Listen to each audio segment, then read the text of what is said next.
इसमें हमारे एक सीवियर कंडीशन में हमारा एक पेशेंट हमारे पास आया था। हमारे बगल में ही, पड़ोस में ही एक रहता है। तो जब मेरे पास आया था तब मैंने देखा।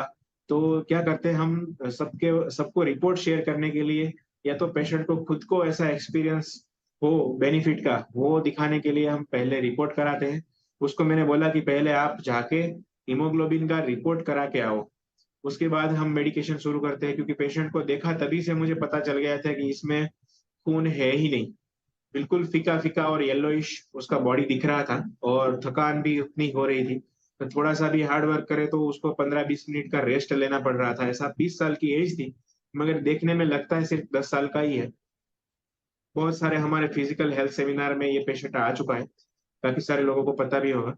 तो जब वो पेशेंट रिपोर्ट कराने के लिए गया, तब टेक्नीशियन मेरा पहचान वाला है यहाँ पे, क्योंकि ज्यादातर मेरे पेशेंट है वो वहां पर ही रिपोर्ट कराने के लिए जाते हैं। तो वो टेक्नीशियन का फोन आया मेरे ऊपर कि सर, इसमें इस बंदे के अंदर हमने 7 अलग अलग जगह पे पंचर कर लिए वेन्स के अंदर, मगर खून आया ही नहीं। तब जाके मैंने एक हफ्ते के लिए उसको HB+ दिया। एक हफ्ते में जो भी खून बना, उसके बाद हमने फिर से रिपोर्ट करवाया तो उसका HB आया 2.2, 2.2।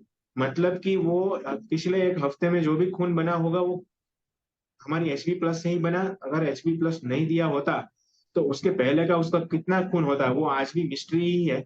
एलोपैथी डॉक्टर्स तो मानने के लिए तैयार ही नहीं है कि 2 सवा 2% खून के अंदर बंदा है, वो कैसे जी सकता है। क्योंकि हार्ट को पंपिंग करने के लिए, हमारे ब्लड को खींचने में और फ्लो धक्का देने में ही 3-4% ब्लड लगता है हार्ट के अंदर ही। ऐसी कंडीशन में वो दर्शन राठौड़ का भी मैं रिपोर्ट दिखाना चाहूंगा सभी लोगों को। 1 महीने और सिर्फ 11 दिन में हमने उसका ब्लड का जो परसेंटेज बॉडी के अंदर है, वो 2.2% में से उसको कहाँ पे ले गए, वो हम रिपोर्ट के माध्यम से ही हमारे दर्शकों को, आज हमारे पार्टिसिपेंट्स को दिखाना चाहेंगे। तो हम देख सकते हैं कि 2.2, ज्यादातर क्या होता है कि एलोपैथी डॉक्टर से वो 10 से या तो 8 से कम खून हो रहता है तो वो सीधा ही ब्लड ट्रांसफ्यूजन या तो आयन का सप्लीमेंट का गोलियां शुरू कर देते हैं। मगर हमको हमारी प्रोडक्ट के ऊपर, डेजोई की HB+ के ऊपर पूरा का पूरा भरोसा था। इसीलिए 2.2% के अंदर भी हमने उसको ब्लड ट्रांसफ्यूजन का कोई भी मौका नहीं दिया। ये हम देख सकते हैं कि 2.2 हीमोग्लोबिन दिख सकता है हम लोगों को। और 1 महीना और 10 दिन के बाद, ये तो 22 22 जनवरी जनवरी का है ना? 2022 का रिपोर्ट है। ठीक 15-20 और 20-22 दिन के बाद का ही रिपोर्ट हम देखेंगे तो उसका खून है और 10% हो गया है। यस, 11 फरवरी का है। मतलब ये सिर्फ 22 दिन का ही रिपोर्ट है। 22 दिन के अंदर ही हमारा HB+ का, हालांकि मैंने उसको डोज है वो मेरे हिसाब से थोड़ा ज्यादा दिया था, और इसके साथ उसका प्लेटलेट भी अंडर कंट्रोल करने के लिए गिलोय भी साथ में दिया था। मगर हीमोग्लोबिन 10 हो गया है।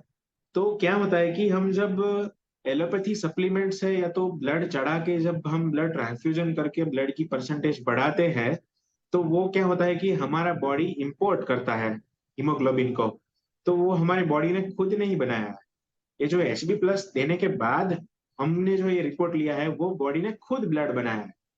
तो ये 10 हो जाने के बाद हमने HB+ विड्रॉ कर लिया था उसको, 2 महीने का पूरा कोर्स उसको करवाया था।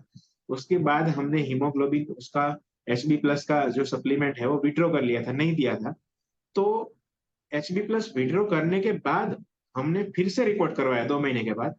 तब उसका जो खून का परसेंटेज है वो 13.7 आया था, कोई एलोपैथी मेडिसिन के बगैर। तो ये HB+ की कमाल है। HB+ इसके अलावा किडनी पेशेंट के अंदर भी बहुत ही ज्यादा काम करेगा, क्योंकि किडनी का पेशेंट जो है वो जो डायलिसिस कराए, हफ्ते में 2 बार डायलिसिस कराए रहे हैं, ऐसे पेशेंट्स को एरिथ्रोपोटिन का इंजेक्शन लगता ही लगता है। तो एरिथ्रोपोटिन का इंजेक्शन है वो खून की कमी है वो कम करता है पेशेंट के अंदर से। और इसके लिए एरिथ्रोपोटिन का इंजेक्शन है, उसका जो साइड इफेक्ट भी बहुत बहुत है, और वो कॉस्टली भी बहुत है। 4,000 रुपए का, 3,000 रुपए का वो इंजेक्शन हर हफ्ते एक बार लगाना पड़ता है। कहीं गवर्नमेंट हॉस्पिटल से या तो ट्रस्ट के पास से लाते हैं तो भी वो इंजेक्शन 700, 800, 900 रुपए में पड़ता है। तो हफ्ते में 4 लगाने हैं, मतलब 3,000, 2,500 रुपए, तो उसको 2,500 ऐसे ही हो जाते हैं। तो ऐसी कंडीशन में HB+ की कुछ मात्रा 20-25 ml हर रोज अगर किडनी फेलियर पेशेंट को डायलिसिस पेशेंट को दिया जाएगा, तो मैं मानता हूँ कि एरिथ्रोपोएटिन के इंजेक्शन उनको बिल्कुल भी नहीं लगाने पड़े। साथ-साथ में अगर हमारा अल्कलाइन आयोनाइज़र परफेक्ट आयन का पानी देंगे और हमारा जो एक्वा एनर्जाइज़र का पानी है, उससे चार्ज किया हुआ पानी देंगे, तो मैं चैलेंज से बोलता हूँ कि उसको एरिथ्रोपोएटिन के इंजेक्शन ये पेशेंट्स को नहीं लगेंगे, वो हमेशा इस इंजेक्शन से मुक्ति ले लेंगे।